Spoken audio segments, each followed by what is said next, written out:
I fell asleep between bleached sheets and dreamed in suffocating color. Saw myself with both eyes intact, standing at the edge of a crowd, watching masked dancers perform on a cobblestone street. The troupe whirled past in flapping costumes and whisked me into their orbit, but I didn't know the steps. I froze in place and the dancers collided, surrounded me, clapped their hands, and came closer. The cracks between the cobbles became crevices that trapped my feet and grew wider. I sank past my knees, arms paralyzed at my sides. The dancers looked down through smoking holes in their masks, and they applauded as I slipped beneath the surface of the street. A shaky image of the Union Jack in blurry black and white snapped into view. The intersecting stripes rose and fell with my breathing. I heard the horns and strings of the Sky News weather fanfare, and I knew I was awake. I reached to touch proof and verify the scene before me. Vincent took my hand, and he appeared in full color at my bedside, wearing body armor airbrushed with the ashtray tones of a Banksy Union Jack. "Are you real right now?" I asked. "I'm here," Vincent said.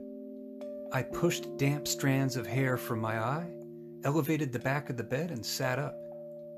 "Why are you wearing a bulletproof vest?" I asked. Vincent thumped his padded chest with his fists. "It's a stab vest," he said. "People stab each other in London.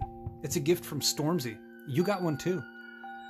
Vincent heaved a bulging nylon duffel onto the bed and dragged an identical vest over my legs. I cradled its soothing weight in my lap. The slim saltires of the St. Patrick's Cross weren't dark gray as I first thought, but a dull, muddy red. The smell of new nylon and fresh paint rose above the heated yeast and old socks odor of my healing eye. "In what version of this universe could you possibly be friends with Stormzy?" I asked. "Maxim put me up in one of his flats," Vincent said. "Last night he and Sahara took me out to a club and we shared a VIP booth with Stormzy. He asked me how you're doing. The vests were delivered today with a case of champagne. They're his trademark, like that Spice Girls dress. He signed them on the inside." Vincent unbuckled my vest and held it up for me to read. A phone number and these words were written in silver paint pen. "Be well, Mags." Stormzy's name wasn't a scribbled autograph for a fan. It was signed like the kind of low-key reminder a roommate sticks to the fridge when it's your turn to buy more milk or do the dishes. "What does yours say?" I asked. "Stay safe, bruv," in his phone number. Vincent returned my vest to the duffel and dumped a pile of clothing and travel-sized toiletries onto the bed. A new toothbrush, deodorant, and toothpaste. Fluffy lipstick print ankle socks and a pack of black boy shorts. Snap side track pants with brass knuckles embroidered across the ass in gold thread from hip to hip. An oversized sweatshirt featuring a Sugar Skull Dia de Muertos T-Rex DJ wearing headphones, tiny forelegs furiously working two turntables. Vincent draped a wool stocking cap over his forearm like a waiter presenting a fine wine. The patch on its front bore the logo of a red-eyed robot with giant metal tits smoking a joint. My eye boiled in its socket, unable to bear the sensory overload of so many colors and textures. The stoned robot was so absurd it transcended classification as art and approached the status of something sacred.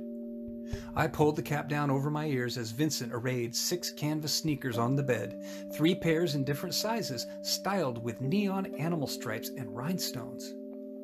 "British shoe sizes don't make sense," he said. "They're metric or something, so I brought you the full Goldilocks range." "Everything I'm looking at is hideous," I said. "Sensationally offensive. The hat makes me smile, but I'm at a loss to understand what's happening in this room right now." "Just find the ones that fit," he said. "You can't stay here." Vincent gave me a copy of The Mirror. I made the fucking cover again. "Brave Mags, recovery hell."